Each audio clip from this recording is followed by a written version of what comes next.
Good evening, everyone, and welcome to another episode of Turn Left. I am your host, Indiana's own Dana Black, coming to you live, all the way live from Black Pearl Studios, where we talk about Indiana politics from the left side of things.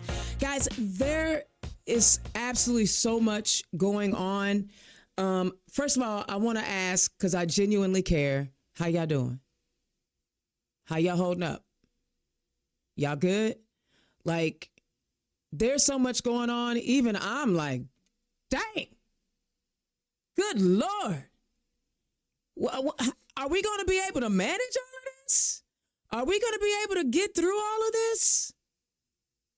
But those of us that have been in the fight, we already knew what was coming down the pike.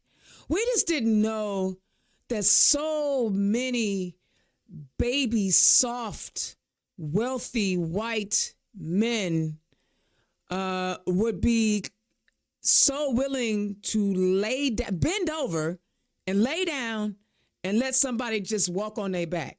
Because, you know, we always say in the community, nobody can stand on you unless you bend over. We are literally watching people ready to sacrifice our entire democracy for an orange clown. For an orange clown who can't say acetaminophen.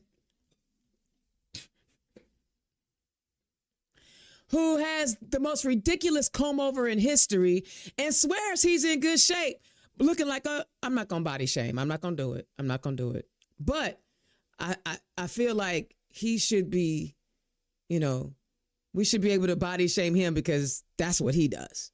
Right. But I'm not going to do it. I'm not going to do it. I'm not going to do it. I just want y'all to know that to the farmers out there who are not selling their soybeans, we tried to tell you. We really did. We really tried to tell you. But y'all let transphobia and racism and misogyny and, you know, black hatred get the best of y'all. And anti-immigrant, y'all let that get the best of y'all. I'm wondering, like, I haven't actually talked to a farmer. And so I'm real curious, like, I wonder how they feel knowing that while our federal government is shut down and federal employees are not getting paid, the government found $20 billion to give to Argentina. $20 billion to give to Argentina. $5 billion of which Argentina had to give to China because they owe China $5 billion. So we gave them $20 billion and then they went and turned and gave China $5 billion. And then you know what China did?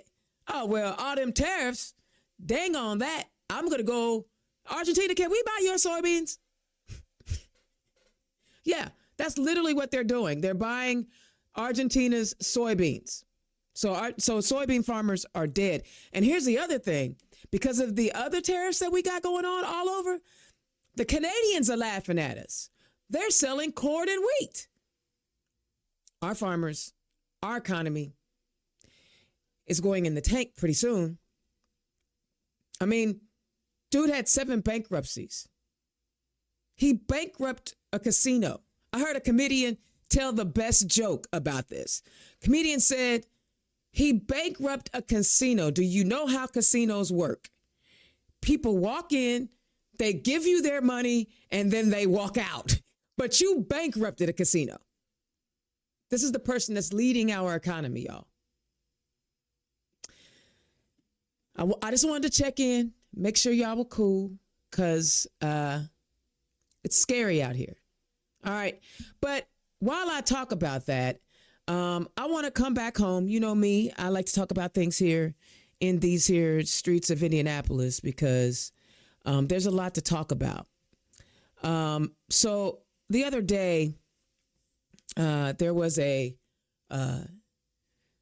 no data center rally in Indianapolis in the Martindale Brightwood area. And I'm really excited. Well, first of all, I need people who understand technology to step in and explain the difference to those who don't necessarily understand the difference between legacy data centers that you may have in your building right now, or that may be sitting in an old mall right now, are not the same as AI data centers. Now, I want y'all to understand where my knowledge base comes from when I talk about data centers.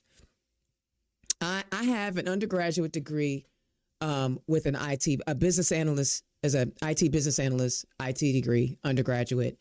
And my MBA has an IT focus. So I talk about technology from the business perspective, but I also understand the nuances of the technology. I may not be able to make the technology or configure the technology, but I can sometimes troubleshoot it, but I also understand how it works. So the difference between legacy data centers and AI data centers are this. Legacy data centers have processors that, yes, they heat up, but you can probably use a standard climate control system like an air conditioner or multiple air conditioners to cool down the data center. I know this because one of my dreams living in Indianapolis, understanding how much fiber was running underneath Indianapolis, I wanted to have a data center. I wanted to own my own data center. So I had done all the research on what a cinder block building would need, what a, climate control element would need, what kind of security, what kind of ins and outs would I need. So I understood this is something that we could do in Indianapolis because every now and then we have a tornado, but the cinder block buildings are still here. We can do this. These AI data centers are very different. These AI data centers are running processors that run significantly hotter than legacy data centers. So you need significantly more resources and an abundance of water to keep them cool. Where do you think the abundance of resources are going to come from? And where do you think the resources of water is going to come from, especially if you're putting a data center literally at 25th and Sherman in the heart of the Martindale Brightwood area, across the street from a library, next door to a grocery store, and a line of houses in front and in back. Like there are houses because this used to be an old drive-in. Not to mention this particular data center builder has never built one before. So we would be their guinea pigs. So the rally that you're seeing, a lot of folks discount our Black and brown communities because they say we don't show up. They shut down the street and they're letting people know you can't come into our neighborhood and just start building stuff without talking to us. And as I mentioned at the rally, Ron Gibson is our city councilor for that area. And he's a Democrat. And just like my partner of 7 years, whom I love dearly, all Democrats ain't going to agree with each other all the time. I don't agree with my woman. I don't agree with Nicole all the time. I love her to pieces. But we don't agree all the time. So me and Democrats ain't going to agree all the time. And I need Ron Gibson to think differently. I need Ron Gibson. He doesn't want to see the blight. I need Ron Gibson to think differently. I need him to come up with some different ideas. This is not bashing Ron Gibson. This is not a good idea for our community. There's got to be something else. And just like they stopped it down in Franklin Township, I want them to stop this data center in the Martindale Brightwood area. Kudos to the protesters who came up from Franklin.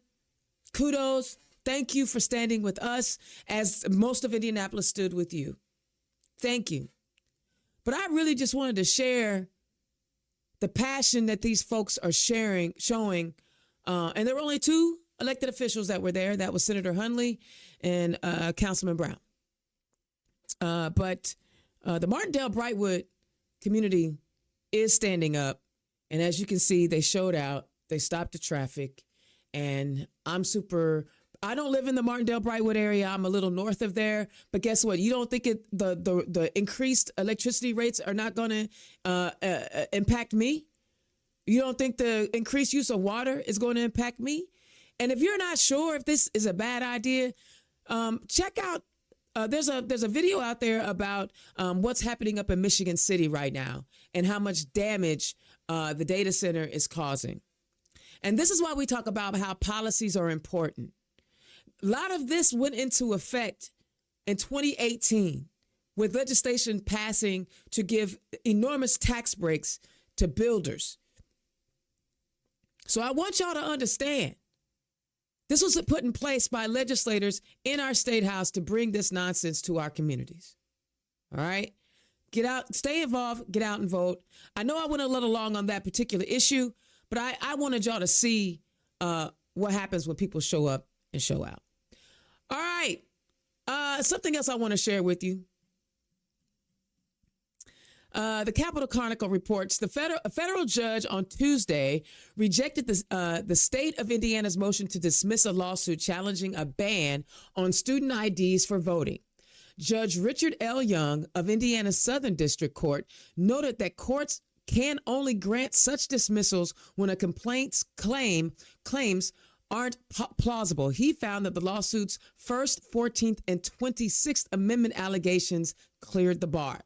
The court fails to see how, absent any indication of fraud unique to student IDs, general fraud concerns can likewise justify the elimination of a form of ID that has been accepted for 20 years and otherwise complies with voter ID law's neutral requirements, the denial read. Indiana's 2005 photo ID law requires that government-issued documents include the prospective voter's name, photo, and valid expiration date to be considered proof of identification. Public colleges and university ID cards with those details were valid at the polls until July 1st, when Senate Enrolled Act took effect. The term proof of identification, according to the new law, does not include a document issued by an educational institution. Voter rights groups Count Us In and Women for Change Indiana, along with student Josh Montage, filed suit in May, about 2 weeks after the law's passage. The law claimed the law imposes undue burden on Indiana students' rights to vote and discriminates on the basis of age. In his denial, Young observed that students may struggle more than others to get an alternative form of ID. They are less likely than other Indiana residents to have a driver's license, he wrote, or have the time, transportation, or documentation needed to get a state ID. This is good news, but that doesn't mean anything's settled. But what I love is that you see young people getting engaged. They filed a lawsuit. Again, we already know that these voter ID laws are really about creating undue burden and making it more difficult for people to vote. And when you think about the fact that these clowns are sitting around thinking about redistricting and making it harder for people to vote, they don't want you to have a say, right? They forget that the largest words on the Constitution are "we the people." They forget. And so I wanted to share with you that because there's still the judicial branch in certain places that are still trying to uphold democracy for the rest of us. Okay? There's still places where things have not truly unraveled. And congratulations to those organizations that said, hey, wait a minute. We're not just going to give in and allow these folks to deny us access to the ballot box. So that is an exciting thing. All right. So my last rant is kind of important because it speaks to my guest tonight. And I'm excited to have her on again. This is her second visit, but I want to share with you, again, the Capitol Chronicle is like one of my best newspapers, the Indy Star. And you have to hunt and peck for a good news article anymore, except for when they're doing good stuff with Mirror Indy. That's all I'm going to say about that. In the coming days, a food aid program that helps millions of mothers and young children will likely run out of money. States like Indiana must use their own dollars to keep funds flowing to families, or at least or let it lapse, a move that could cut benefits for the 157,000 Hoosiers who rely on special supplemental nutrition program for women, infants, and children, or WIC. And that is due to the government shutdown. But the Indiana Department of Health declined to share specifics about how WIC would operate in the state, saying that funds have been identified to keep WIC operating as normal for the foreseeable future. IDOH continues to monitor the situation, and WIC is operating as normal, says Greta Sanderson, the chief communications officer at the agency. But advocates warn of the potential impacts to Hoosier mothers, including those who are pregnant and children relying on government services like WIC if such funds run out. It's providing nutrition to a population where nutrition is critical for development, said Himali Wilker Bryant, the executive director of Feeding Indiana's Hungry. No matter what, our member food banks will continue to be there for communities and for our neighbors who are in need of food assistance. Bryant said other food benefits under the Supplemental Nutrition Substance Assistance Program, or SNAP, appear to have steady funding in the coming weeks alongside WIC. However, SNAP is reportedly also running out of money, even as the Trump administration explores using revenues to tariffs. So this shutdown is going to make an already community that is in need of extra resources scramble for more resources. So I'm not going to go too heavy into it because I want to talk about that article with my guests.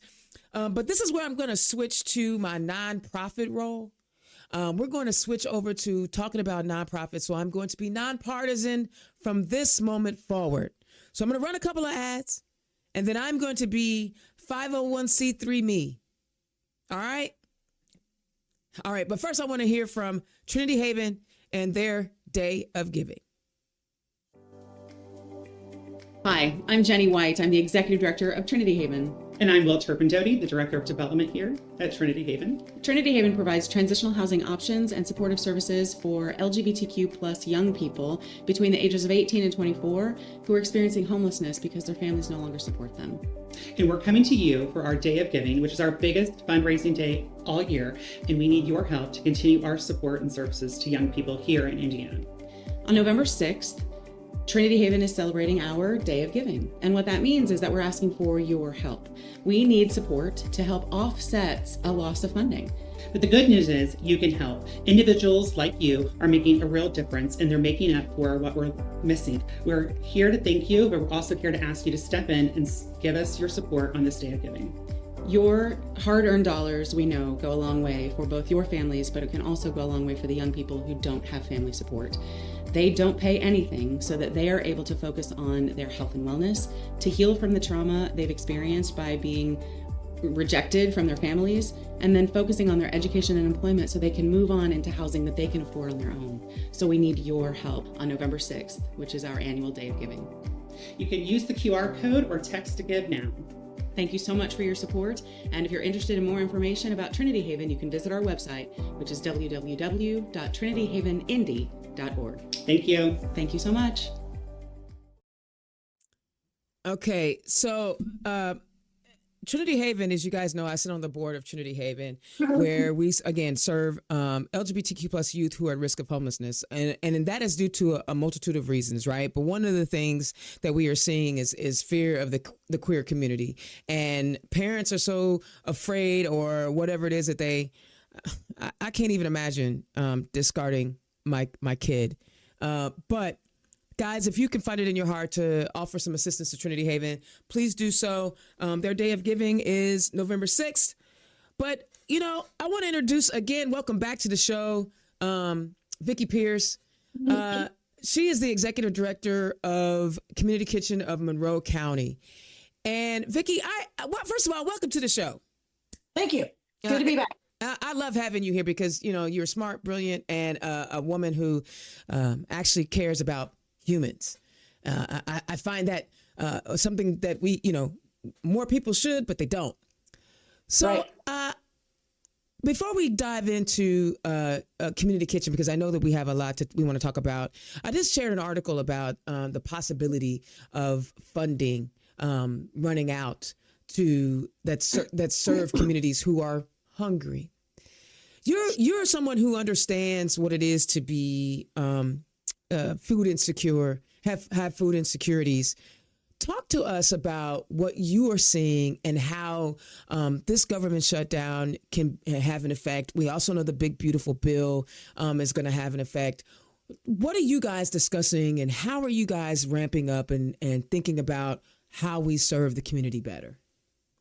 So, one of the things that's always true for us is that we are always sort of ready for the worst case scenario and planning for the possibility of that, but then trusting that we'll get through with what we've got going on and what we've been able to secure. One of the things that we're seeing right now is that the ways that the shutdown is already starting to affect us is in funding that we've already been awarded, that we've already been told how much we're supposed to get. We've already incurred the expenses, and we can't draw down those funds, either because the parties that be at the governmental level haven't formalized contracts yet, even though they've technically made awards, or because we're not able to make those claims while the shutdown is happening. So it's not a huge deal for us yet, but we do have some CDBG funds that we haven't been able to draw down, and part of that now is due to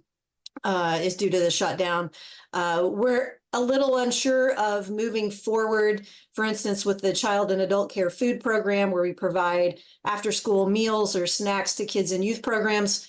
We're not certain moving forward through this fall, if the shutdown continues, that those claims will be able to be done, right? Because those are administered through the state of Indiana, and the state's fiscal year for this program starts in October. And so we sort of have a perpetual contract, but we have to apply every year. So there's just some uncertainty for us about if we'll be able to rely on those funds really month to month, or if we'll have a lag at some point. So there's that, which is not a huge crisis for us at this point. It's unfortunate. It creates a little hiccup for things, but we're okay. We're more okay than maybe a lot of organizations for that. We are not heavily government dependent. One of the things I guess, that we are more looking at is, what the lovely One Big Beautiful Bill Act really does moving forward. I call it the big ugly bill. I don't care what nobody say. Yeah, I call it a variety of things depending on the day. But yes, big ugly bill. And so, we don't like the cuts to SNAP. We don't like that at all. That concerns us moving forward, because we are, I guess, in the general sense, we are a little less concerned about our funding cuts and more concerned about the potential really huge increases in need that we see that may show up. There are often sometimes, and I don't have to be necessarily totally nonpartisan about this, but there seems to sometimes be on the Republican side of things this expectation that we can cut some of these government programs and nonprofits can take care of it. The reality is we can only go to the well of our local, our local supporters so many times, right, before they don't have it to give. And as the economy, as they start to struggle because the economy's not doing great, then their ability to support us can be in jeopardy too. So, we're looking out at the SNAP cuts. And then the scariest of all, the Medicaid cuts, are the things that are most concerned to us. That is a lot. Wow. Well, good thing that you guys had some contingency plans already in place in preparation, which speaks to the leadership of the organization, right? And having, how long have you been with Community Kitchen now? I've been here 21 years, and our assistant director has been here 23 years, and we have a couple of board members who are plus 20 years. And so we've got a lot of just institutional memory and long-term commitment to the organization. It's sort of brought us to where we are now. So after 20 plus years, you probably have a good historical context of why Community Kitchen started and the benefits of having it in Bloomington. So, we were actually started in 1983 by a local group of churchwomen. So here in Monroe County, the local council of churchwomen, what is now Churchwomen United, is really sort of the the central organization to a lot of the services we have in our community. Everything from an agency that is called Pathways that works with childcare and sort of pantry and cleaning closets kind of items for low-income families to, Big Brothers Big Sisters, and then places like community kitchens. So they saw a need in the winter of 1983 to help folks get through the winter. So they started a committee whose name was actually Get Through the Winter Committee. Wow. Just sort of coming up with the services that the community might need to sort of get through that year as the economy was bad. Excuse me. And so one of the things that came out of it was a meal service. And it started originally on the edge of the Crestmont community, which is our largest low-income housing area in Monroe County. And it was dinner 2 nights a week. Over the years, of course, we've grown and we're in multiple locations, serving 6 days a week to anyone in need with specific targeted programs for vulnerable community members like children and seniors and folks who are chronically ill. Wow. And so what are some of the things that you guys have tried to in order to sustain a nonprofit organization? Because if you're relying on donations, you had to have unique ideas over the years, some not so great, some great, just to keep the interest up, right? Right. So one of the things that sort of drives everything we do, I have a board member who said to me now, 2 decades ago, really, we've just always worked to do the right thing in the right way, and stuff just works out for us. Okay. And that seems a little more trite, right? There's got to be a lot more to it. But that sort of drives who we are and how we function. We take sort of leaps of faith sometimes that the funding support will continue to be there because we're doing the right thing and we're doing it the right way. But we also work really hard. So, we work to sort of communicate consistently with our donors, but not just go to them, every 2 weeks, Right. asking for money. So we have a pretty strict, we ask for money legit twice a year.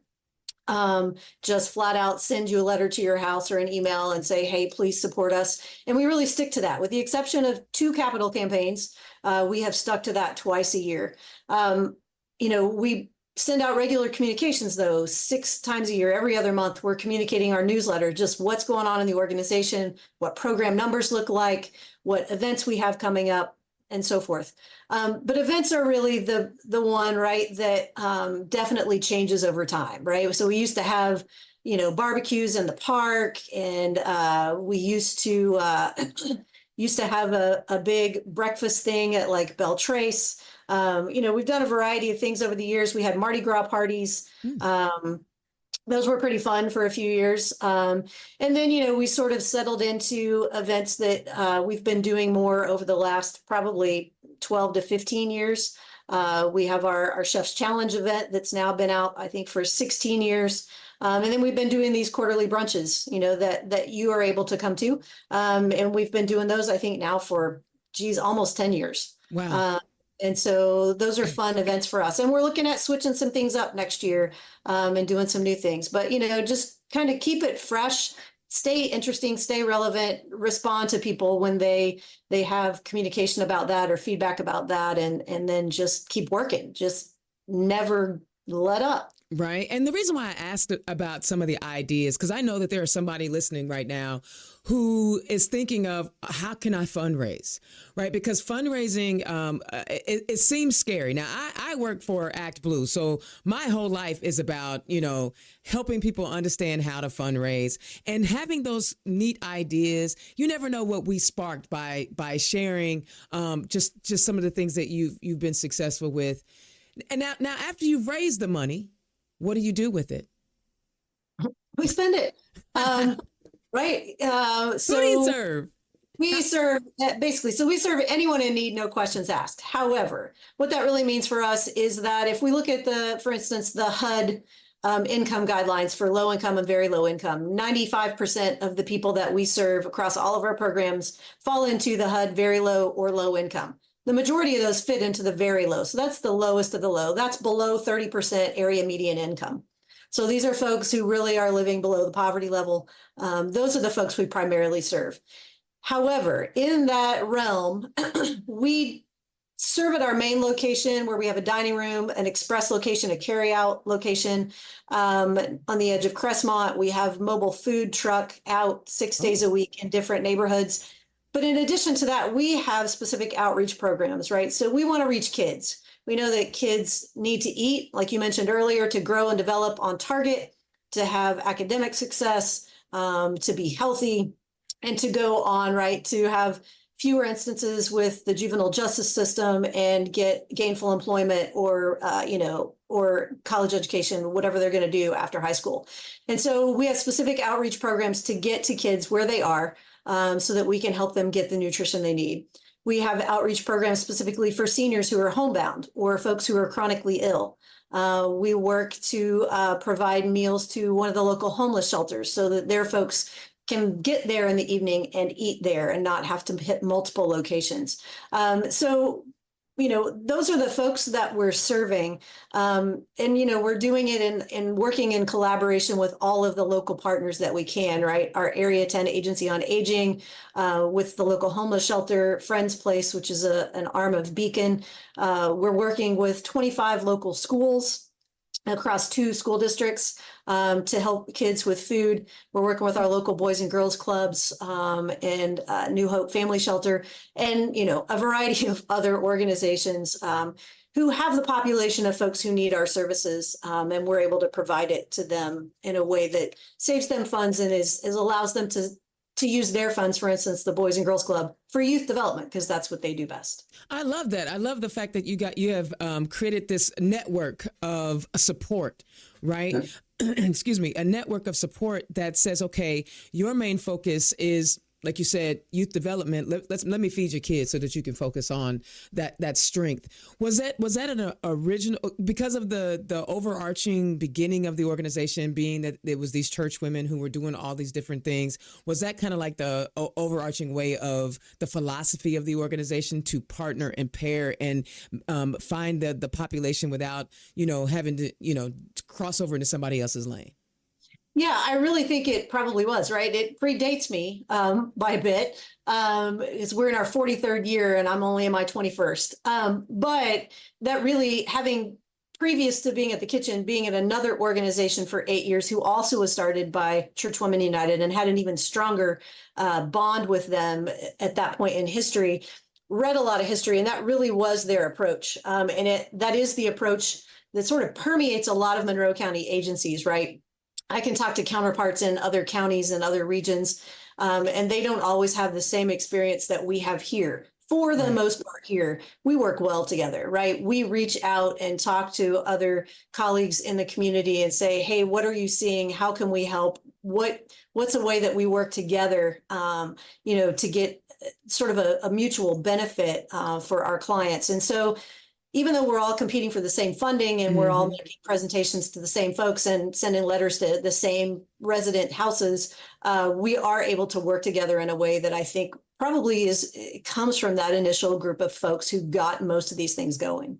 See, y'all, collaboration is a good thing. Absolutely. I need you to understand, you don't have to be competitive every day. Even though she mentioned we're trying to get the same dollars, we can still collaborate and help, because at the end of the day, Vicki, it's about taking care of humans. Right? Absolutely. My very favorite collaboration here is a 3-way partnership between us, the Area 10 Agency on Aging that serves seniors, and Stone Belt that serves clients with developmental and physical disabilities. And so we prepare food because that's what we do well. Area 10 does the case management for their seniors who are homebound, and they have some folks that they don't have nutrition funding for, so they can't get them on one of their programs. But we can provide the food, and Stone Belt is a delivery arm, right? Their consumers are looking for positive ways to interact with and be supportive and productive in the community. And they come here and get our food, and they go to these seniors' homes and deliver the food. It's also another, knock on the door to check on that senior today and make sure that they've seen face-to-face somebody and they're okay. And it's just my favorite partnership. All 3 agencies get a benefit from it. And it's lovely. And in a time where we are seeing so much cruelty in words and in actions, and seeing ICE snatch little children out of apartments, and reading the nastiness from young Republicans. It is so wonderful to hear about, hey, we are here doing good work. And there is a way to find joy in service if you really want to. So first, if somebody wanted to volunteer or become a resource for Community Kitchen because they really feel like, you know what, this is something I can do. How did they get involved? How do they get started? So, we've got sort of 2 points of contact, right? Like everybody else, the internet and the phone, or I guess you could pop in, but our website is monroecommunitykitchen.com. On that website, you find out about our programs, all the services we're providing, the multitude of volunteer opportunities that we have, the ways that you can give financially, the food items that we need. So if you want to do a food drive, there's even some information about ways to conduct a food drive, some helpful hints and some ideas, that kind of thing. Or it's just giving us a call. Our phone number is 812-332-0999. The office is open 8 to 4 Monday through Friday. Our volunteer coordinator is here during those hours, as am I, but she's here during those hours. Happy to talk to folks about our volunteer opportunities. We've got a prep shift during the day. We've got a serving shift in the late afternoon, early evening. We've got some additional things here, there, and yonder. We've got some other, meal deliveries that we do outside of what Stonebelt does for us. We've got a couple of other things where we sometimes need folks who sort of on their own time schedule come and grab these meals and get those delivered to some folks' homes. So there's a variety of ways for folks to get involved. It's check out the website or give us a call and sort of see what fits for you. Absolutely. And you don't have to have any special food prepping, restaurant, waiter skills, do you? No, none whatsoever. We actually will even hire kitchen staff sometimes who have zero kitchen experience because we've learned over the last 20 years that it's more about your attitude and your heart to be here. We can teach you how to cook. We can send you to the food safety class and make sure you know all of the ins and outs of food service that you need to know. We can teach you those skills, but we can't change your attitude or your heart. And so you got to have the right personality to be here. The rest we can work that out. I love it. So I know you guys have another brunch coming up. So let's hear the deets on that. So the deets on that are very interesting. We don't always do themes. We have done a few themes, but this brunch, the only day that we serve Monday through Saturday. So the only day that we don't serve and the kitchen's not a big, crazy hopping place is on Sunday. Mm-hmm. So we've been having brunch events. So on a Sunday, so we can have folks from the community, you can come in, participate in this event, see the inside of the facility, really just that's one of the things I love most about it is getting people into our building to see that, it's not a depressing, dirty, gross place to be, right? It's clean, it's friendly, it's warm. So we have these brunch events. So we are grateful to have, for this small of a town, a booming food scene. And so we have a lot of industry folks, food industry, restaurant industry folks who are happy to give back their time. So both our front of house and kitchen folks, oftentimes for brunch, are local industry folks who are donating their time. It's a 3-course brunch, $65, all inclusive with cocktails paired with each course. Those are generously donated by our local Cardinal Spirits distillery. Mocktail options. So we'll have 3 courses. In advance, you choose which of those courses you want or which option for each course. You come, you sit down at a table and you get all 3 courses served to you with cocktails. At some point, you listen to me give my 5-minute elevator speech. But there's Which is the best part of the brunch. I mean, after, Right, that. But, there's no high pressure thing. It's not, not to knock these events, but it's not like the breakfast events where you've got a table captain who's going to hand you a pledge card and please ask you to pledge before you go. It really is. It's a chance for us to build a stronger connection with folks and make a little money at the same time. Tickets, again, like I said, are just $65. This upcoming one, November 2nd, is actually going to be a Mad Hatter Tea Party brunch. So like Alice in Wonderland, Mad Hatter. And so some of our board members who are going to work that event are going to dress up like characters from Alice in Wonderland. Should be really interesting. But each course is going to be a little different. So instead of just having sort of appetizer, main, dessert as the three courses, and you have like one choice, each of those three courses is going to have a plate of several smaller offerings. Oh. Right. So, and I should have that menu right here in front of me, but I don't.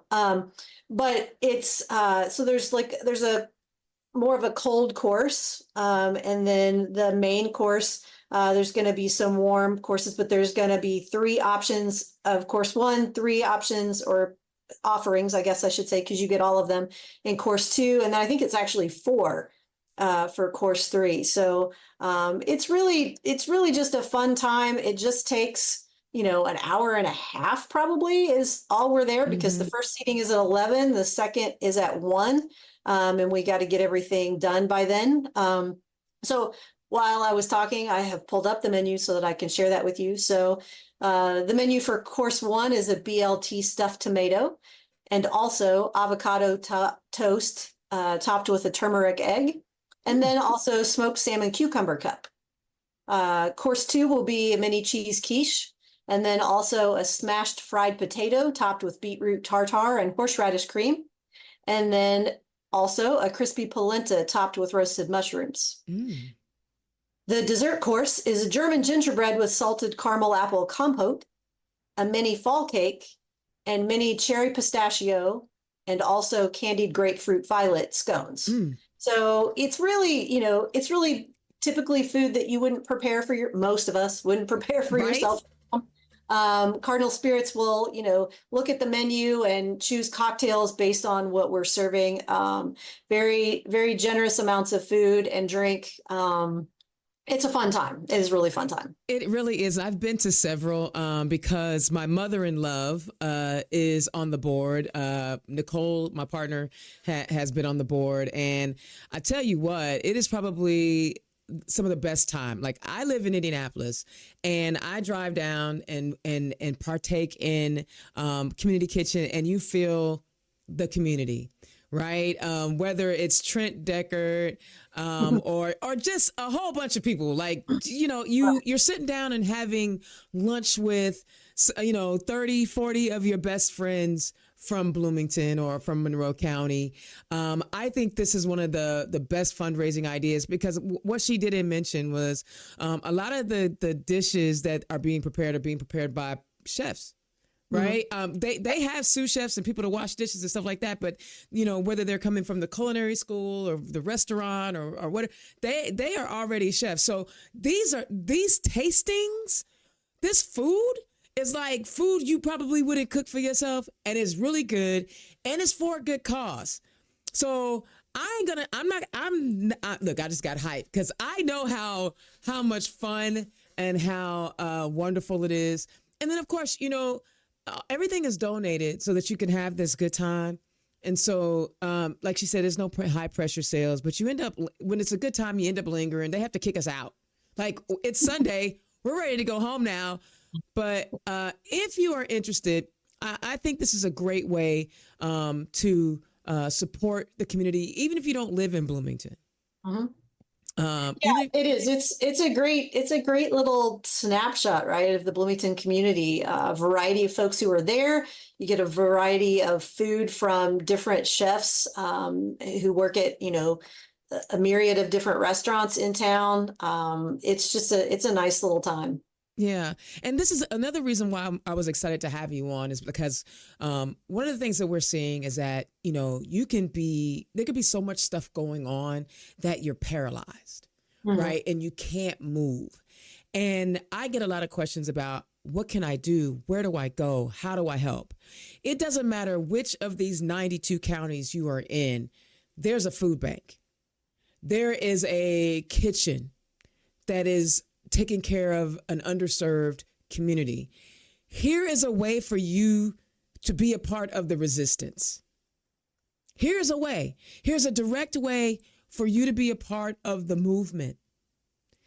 It does not matter which county you live in. This is just an example of what service looks like, right? And the joy that you bring, Vicki, in doing this work, it is, you can feel it. Like I said, I got hype once you start talking about it. Talk about the reward you personally feel. Yes, I know it's your job. Yes, it's what pays your bills. But talk about what it brings to you personally. Well, for me, it's being part of the fight, right? It's being part of the fight. And that's not a political fight, but the fight for good, like the fight to make a difference. Even when I have a really crazy day at work, and I told you when we first got on tonight that this week is kicking my butt. And it's exhausting, but I will go home tonight, and I go home every night knowing that despite however frustrated I might be or however exhausted I might be, that we have done good. We have good work today. We will do good work tomorrow. And we'll do it in a way that is not only affirming and respectful of the population we serve, but is affirming and respectful of the population of folks we have doing it. So one of the things I love most about my job, and I take most seriously about my job, is taking care of our staff and our volunteers. And I tell our staff this, and a lot of people probably tell their staff this, and it's lip service. It's not for us. You are people first. You are employees second. So when somebody comes in, they're like, hey, I just need to dip for the rest of the day. Great, go. We got you covered. And so for us, it's what it means for me is to be able to do really good work with really good people. I don't know if you and I have talked about this, but in a way previous long time ago life, I was a minister of children, youth, and senior adults. And so when I came out of that service and landed in nonprofit stuff, that was the next most logical place for me. But as I landed here at the kitchen and I've stayed here this long, this is absolutely 100% an expression of faith work for me. And none of my staff hear me preach about anything. They don't hear me, talking about church or my faith or religion at all. Sometimes they're surprised to hear that that's actually a part of who I am, but that is what it is for me. It is soul feeding. It is work that I know I'm intended to do in some capacity or another. And this has been a really great place to do it. Even days when I don't want to come to work, I love my job. It's that I don't want to get out of bed, maybe. But if I got to go somewhere, there's no place I would rather be. They find it kind of odd sometimes. You can at certain points in my life when my personal life is feeling out of control or whatever, or things aren't going right, or I'm really stressed about something, you could drive by here at midnight and find my truck parked outside, because inside here is where the world makes sense to me. And where I feel like I have some effect, some positive effect on the world around me. I love that. And I'll be honest with you, I am not at all surprised that you lean in on your faith, because I think when you apply religious beliefs in the proper way, service is at the top. So I'm not surprised at all. I'm usually surprised that those folks that be screaming, the Bible verses and then say, let's lock up, immigrants or whatever, you know what I'm saying? So I'm not surprised at all. I thank you so much, because again, it's about building community and how can we provide a space for people who are trying to figure out what to do with all the crazy, right? And this serving those that are hungry, or Trinity Haven's Giving Tuesday. Even if you don't, reach out to me more about Trinity Haven if you have questions about that. But there are places in our society where, policies are going to harm us. So how do we step in and try to fix it? Right. And so, Vicki, I will probably be, maybe I'll be there.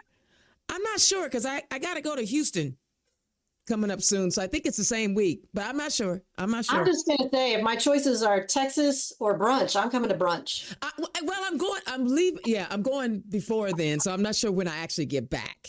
So, but All I, right. I want to thank you for always, being willing to talk to the Turn Left listeners about the work that you're doing, because I believe it is so valuable, and you're going to be able to help some people and give people a place to go that really care about humans like you and I do.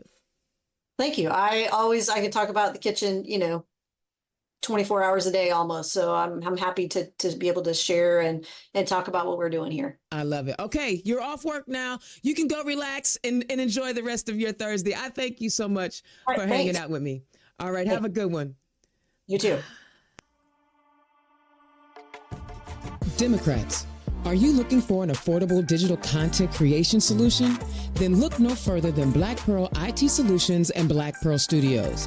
Indiana's own Dana Black is providing many of the communication wraparound services any Democratic organization needs. No matter the size of the budget, Indiana's own and Black Pearl Studios have you covered.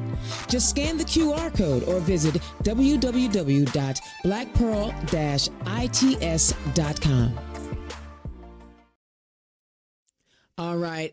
Listen, I tell you what, that was a great conversation, because, I can sit around and tell you about all the things that are happening to us, that we have control over, some things that we don't have control over. But this is where we are in our society right now. We have people who are willing to harm other fellow citizens. We've got ethnic cleansing going on. We've got a lot of stuff happening. Our government is dropping bombs on boats in the Caribbean. Due process doesn't even seem to be a thing anymore. So when you find yourself overwhelmed, and you need some place to put either some positive energy or the negative energy, or just to do something, find a nonprofit that is doing good work, that fits where you need to be, right? That fits where you need to be, that speaks to your passions, and it'll be a good way for you to get involved and again, find a way to do something. Okay, do something. All right. So, a couple things I want to share with you. We over at IDAC Indy, we have scheduled a meet and greet on Saturday. After we scheduled ours, then the No Kings rally came out. It is what it is. We will be at the Pike Township trustee. So if you're not interested, and I think this is a good thing, right? Because not everybody likes big crowds. So if you want to come and meet and greet with IDAC Indy, we will be in Pike from 11 to 2 at the Pike Township trustee's office. But if you want to go to the No Kings rally, go down to the State House, and they will start setting up things, and people should be arriving around 10:30 or so. But I do want to share with you a few things that you need to be aware of. Make sure you drink some water, wear comfortable shoes, dress for the weather, tell friends, and, bring people with you if you can. But I thought that the Indy Star had some pretty good information about what to do, right? When you get down there, because again, we recognize that there are people in our state, in our city, who don't care about democracy. They don't care about free speech and the freedom to assemble. And they want to deny you your constitutional right because you are saying you don't want a king, right?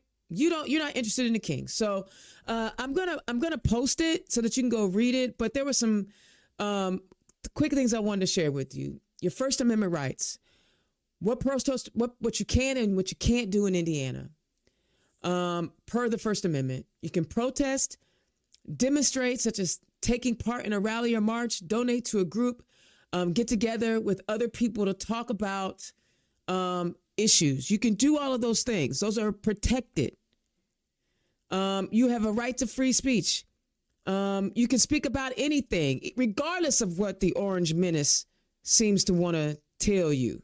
Okay. And if you find yourself in a situation where you don't know what to do or how to get out of it, reach out to the ACLU of Indiana. They'll be able to work with you. And then they have a thing about counter protests. Obviously, they have the right to counter protest, but y'all don't engage. Don't engage with stupid. I mean, I guess I shouldn't say that, but they're okay with people going hungry, the government shut down, giving $20 billion to Argentina, the farmers not being able to sell their goods, the stock market fluctuating the way it does. They're okay with zip tying children because they're a threat. Apparently, toddlers are a threat. So they got it, because that's the reason why you zip tie people, because they're a threat. But apparently, toddlers to masked ICE agents are a threat. So just don't engage. Let's rally. Let's speak out against all the nonsense. And let's continue to protect our democracy because it is ours. It's not just theirs. I know, little Toddy Rikita, and he is the most beggingest dude for attention I've ever seen in my life. Just begging for attention. We know that those type of folks exist, but it's not just their Indiana and it's not just their America. It's ours too. And if I wasn't sure, when I get my paycheck every week, I see that I'm paying the cost to be an American citizen. So I am going to continually stand 10 toes down in what I believe. And I'm going to tell you this. If there's something you feel like you need to say, but your job is restricting you from talking or you don't want to lose your gig, give it to me. I'll say it for you. I'll say it anonymously. They don't know. I'm not scared. I'm like Fannie Lou Hamer. I'm like Harriet Tubman, Shirley Chisholm, and Barbara Jordan. My DNA is rich with Black women who stand strong for the democracy that paper says we're supposed to have, even when it's being denied to us. So IDAC, 11 o'clock at the Pike Township Trustees. Come out and meet with us. No King's Rally downtown at the State House. Either way, get yourself involved, get engaged. There's multiple ways to do it. And there's opportunities for all of us to be a part of We the People. All right, in the meantime, I'll holler at y'all next time. Peace. Turn Left is the property of Black Pearl IT Solutions. Executive producer, Indiana's own Dana Black. Music by www.bensound.com.